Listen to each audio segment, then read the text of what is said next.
पर्यटक एवं तीर्थ स्थलों के लिए लोकप्रिय बिहार प्रांत की पावन भूमि वैशाली नगर, जहां 2616 वर्ष पूर्व अवतरित हुए जैन धर्म के 24वें तीर्थंकर और वर्तमान शासन नायक भगवान महावीर स्वामी की जन्म स्थली के नाम से विश्व में सुशोभित है। इस तीर्थ पर अनेक प्राचीन जैन मंदिर स्थित हैं, जिस कारण ये तीर्थ संपूर्ण जैन समाज की आस्था का प्रमुख केंद्र माना जाता है। क्षेत्र पर यात्रियों के लिए भोजन एवं आवास की समुचित व्यवस्थाएं हैं। तीर्थ क्षेत्र के दर्शन कर अपने जीवन को सार्थक करें। बिहार के पटना से वैशाली की दूरी महज 70 किलोमीटर है, जहां बड़ी ही आसानी के साथ देश के कोने कोने से भक्त पहुंचकर प्रभु दर्शन का लाभ प्राप्त करते हैं। आप भी ऐसे अति प्राचीन तीर्थ का दर्शन वंदन कर स्वयं को धन्य करें।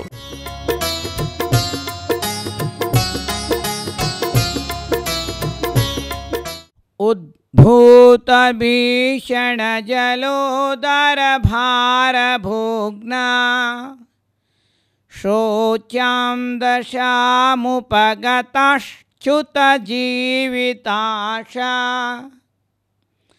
त्वत्पाद पंकजरजोऽमृत दिग्धदेहा मर्त्या भवन्ति मकरन् ध्वजतुल्य रूपा।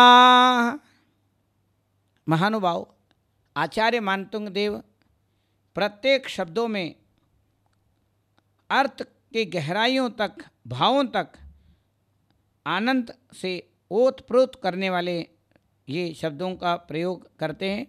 उद्भूत भीषण जलोदर, जो उत्पन्न हुए हैं भयंकर जलोदर।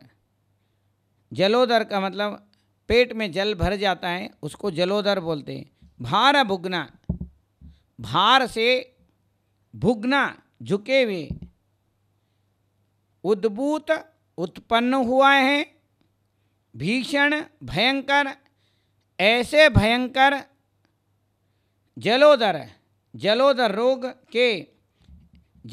रोग के उत्पन्न होने के कारण, उसके भीषणता से भयंकर रोग के कारण भार भुगना, भार यानी उस वेट को, वजन को झेल नहीं पाने के कारण भुगना, झुक गए हैं। और शोच्याम दशाम, शोचनीय दशा को, कि चिंता करने वाले दशा को, चिंतनीय दशा को, टेंशन वाले उस परिस्थिति को उपगता प्राप्त हुए।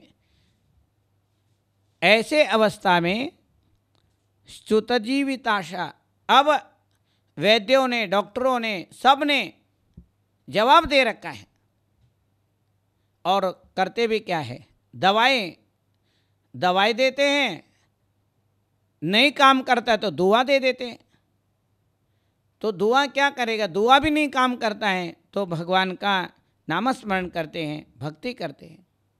जिनको ऐसे सबने जीवित आशा को छोड़ दिया है, ऐसे अवस्था में भी उद्भूत भीषण जलोदर भार भोगना, भीषण जलोदर के उत्पन्न होने पर उस भार से झुक गया हो शरीर और म्लान हो गया हो, शरीर कांतिहीन हो गया हो, शक्तिहीन हो गया हो और अस्वस्थ होकर के रोग के उस दशा को, सोच्याम दशाम, सोचनीय दशा को प्राप्त कर लिया हो, ऐसे उपगता का मतलब प्राप्त कर लिया हो।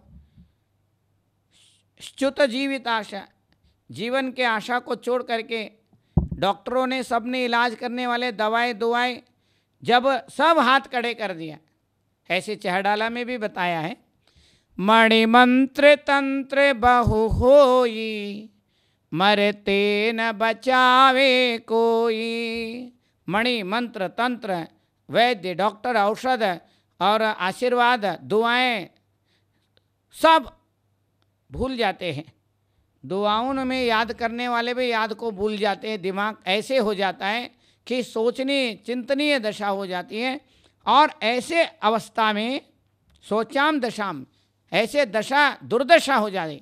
ऐसे दुर्दशा के समय पे आचार्य मानतुंग देव आगे कहते हैं, त्वत् त्वत्पाद पंकजरजोमृत दिग्धदेहा।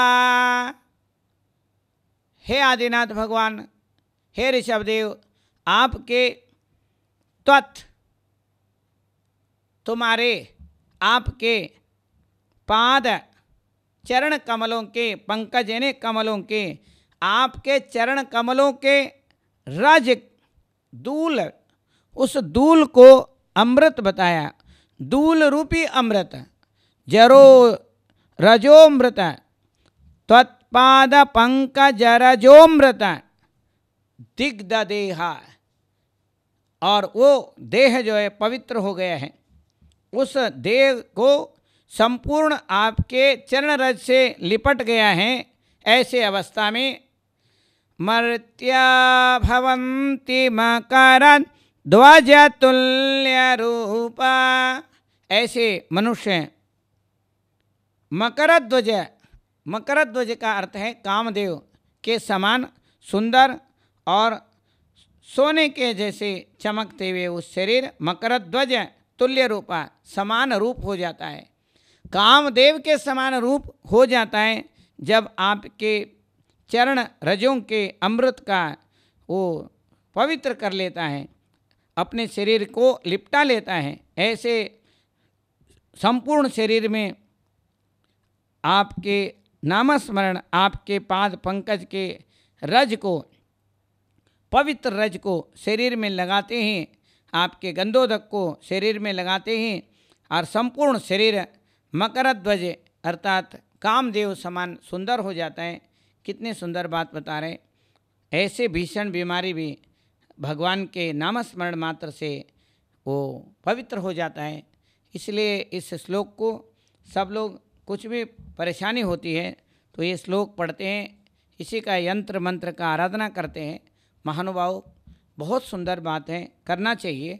साथ में सारे भक्तामर के सभी श्लोकों का उच्चारण करते हैं तो और बहुत ज़्यादा लाभ मिलता है। तो अब इस श्लोक का बहुत सुंदर अर्थ आचार्य मनतुंग देव ने बताया। अब दक्षिण वाले कैसे इसको पढ़ते हैं। उद्भूत भीषण जलोदर भार भोग्न शोचाम दशामुपगताश्च्युत जीविताश स्त्वत्पाद पंकज रजोमृत दिग्धदेह मर्त्या भवन्ति मकर ध्वज तुल्य रूपा। अब आचार्य मनतुंग देव आगे के श्लोक में 46वें श्लोक में अपने बहुत सुंदर बात कह रहे हैं। किसी भी तरीके से कोई भी बंधन हो, बाहर का कर्मों का बंधन हो, सारे बंधन बिल्कुल भगवान के नाम लेते तुरंत खुल जाते हैं। इस बात को बहुत सुंदर तरीके से अपने वसंत तिलका छंद में यहाँ पर आचार्य मनतुंग देव भगवान ऋषभदेव के भक्ति के इस योग को हमारे अमरत्व की ओर बढ़ने वाले एक ये कड़ी है और इसको मनतुंग आचार्य बहुत सुंदर तरीके से बता रहे हैं। आपाद कंठ मूरु श्रृंखल वेष्टितांग गाढ़ं बृहन् निगड़ कोटि निगृष्ट जंगा त्वन्नाम मंत्र मनीषं मनुजा स्मरन्तः सद्यः स्वयं विगत बंध भया भवन्ति। बहुत सुंदर बात कह रहे हैं। आपाद, कितने कितने सुंदर शब्दों का प्रयोग करते हैं। आपाद, पाद पर्यंत, पैर तक। आपाद, पैर से लेकर के कंठ, गले तक। उरु, जंगाएं। श्रृंखल, सांकल से। आपाद कंठ मुरु श्रृंखल वेष्टितांग, वेष्टित किया गया है और उस सांकल से बांधा गया है। ऐसे गाढ़ं बृहन्, बहुत बड़े बड़े निगड़, निगड़ कोटि। निगड़ कोटि का मतलब होता है लकड़ी के एक ऐसे बंधन होता है वो गर्दन से लेकर के पैर तक जकड़े हुए होते हैं। वो सांकल सब वो गर्दन में लकड़ी फंसा के हाथ भी दोनों फंसाए होते, निगड़ बोलते हैं उसको। निगड़ का मतलब बड़ी बड़ी बेड़ियाँ ऐसी होती हैं जो लकड़ी के होते हैं और कंधे पे और गर्दन को दोनों को एक दूसरे से ऐसे पकड़ के झकड़ के रखते हैं, और वो निगड़ होता है, बृहन निगड़, बड़े बड़े बेड़ियाँ, कोटि निगृष्ट जंगा है। और वो उसके अग्रभाग, बेड़ियों के अग्रभाग से निगृष्ट जंगा है, जंगा जो है वो छिल गया है। ऐसे त्वन्नाम मंत्र मनीषम, ऐसे अवस्था में हे मनीष आपके नाम के मंत्र का मनुजाहा, ऐसे मनुष्य जो बंधन में पड़े हुए हैं, मनुजाहा स्मरंता, स्मरण करते हुए, जो कंठ से लेकर के गर्दन तक और जंगाएं सांकल से वेष्टित किया गया है, और गाढ़म बृहन निगड़, बहुत कस करके बृहन निगड़ कोटि, बड़े बड़े बेड़ियों के द्वारा उसके अग्रभाग से कोटि निगृष्ट जंगाएं घिस रही है। ऐसे अवस्था में हे भगवान त्वन्नाम, तुम्हारे नाम के मंत्र को मनीषम, जो मनीषी, हे मनीषी मनुजा स्मरंता, मनुष्य जो है, हे मुनियों के ईश्वर आपके नाम स्मरण मात्र से, आपका नाम ही मंत्र है, त्वन्नाम मंत्र, तुम्हारे नाम रूपी मंत्र को हे मनीष, हे आदिनाथ भगवान, हे ऋषभदेव, जो मनुष्य स्मरंता, स्मरण करता हुआ, सद्यः तुरंत,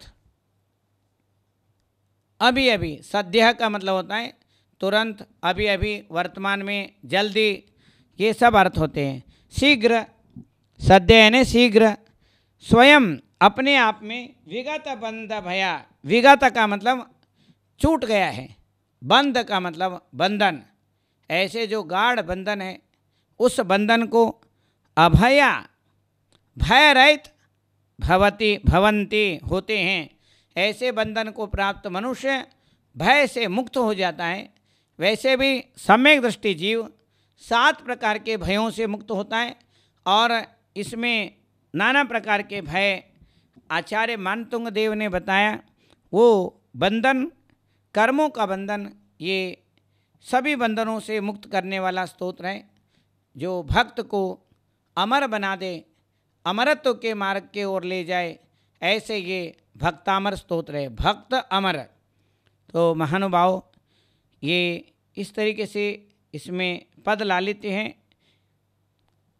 इसमें कंठ, उरु, वेष्टितांग, बृहन निगड़ के बड़े बड़े बेड़ियों के लिए, निगृष्ट, घिसने के लिए निगृष्ट शब्द का प्रयोग किया है, जंगा, त्वन्नाम मंत्र मनीषम, भगवान के लिए मनुजा स्मरंता, और इसमें विगत बंध अभया भवंती, कि शब्दों को इस तरीके से गूंथते हैं, और शब्द एक दूसरे के साथ में मिल करके बहुत बड़े बड़े अर्थ को देने वाले हैं, और अर्थ इतने विशाल विशाल अर्थ को देने वाले आचार्य मानतुंग देव द्वारा विरचित भक्तामर स्तोत्र।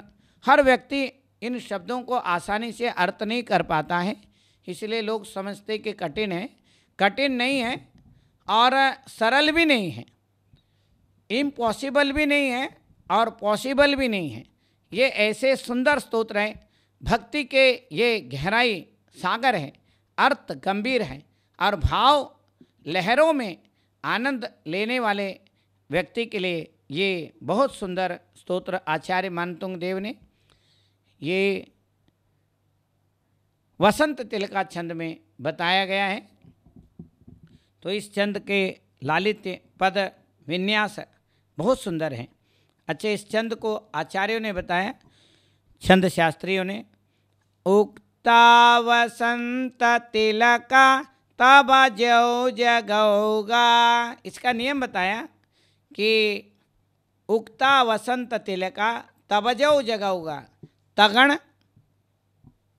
बगण तब जो, दो जगण और जगौगा दो गुरु, इस प्रकार ये मात्राएं, 3 मात्राओं का एक गण होता है। और ऐसे ये एक लाइन में, एक पंक्ति में इतने गण आचार्यों ने बताया। तो अब इस श्लोक को दक्षिण वाले किस तरीके से पढ़ते हैं वो देखते हैं।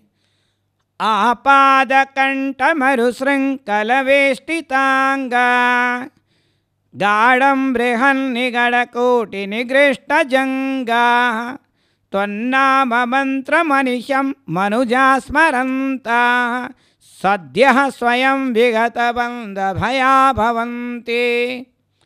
महानुभाव, आचार्य मानतुंग द्वारा विरचित भक्ति के अमर काव्य भक्तामर स्तोत्र के ये 44वां श्लोक कि बंधन से मुक्ति का एक परम उपाय है। किसी भी तरीके से बंधन ये मुक्त करने के लिए आचार्य देव ने यहाँ बहुत सुंदर वर्णन किए। और मैं इन शब्दों के साथ इन अर्थ भाव को व्यक्त करने वाले स्तोत्र को, इन शब्दों को मैं विराम देता हूँ।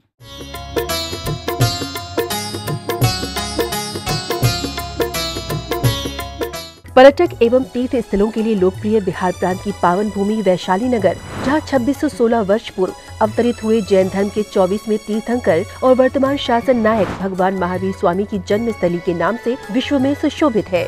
इस तीर्थ पर अनेक प्राचीन जैन मंदिर स्थित हैं, जिस कारण ये तीर्थ संपूर्ण जैन समाज की आस्था का प्रमुख केंद्र माना जाता है। क्षेत्र पर यात्रियों के लिए भोजन एवं आवास की समुचित व्यवस्थाएं हैं। तीर्थ क्षेत्र के दर्शन कर अपने जीवन को सार्थक करें। बिहार के पटना से वैशाली की दूरी महज 70 किलोमीटर है, जहां बड़ी ही आसानी के साथ देश के कोने कोने से भक्त पहुंचकर प्रभु दर्शन का लाभ प्राप्त करते हैं। आप भी ऐसे अति प्राचीन तीर्थ का दर्शन वंदन कर स्वयं को धन्य करें।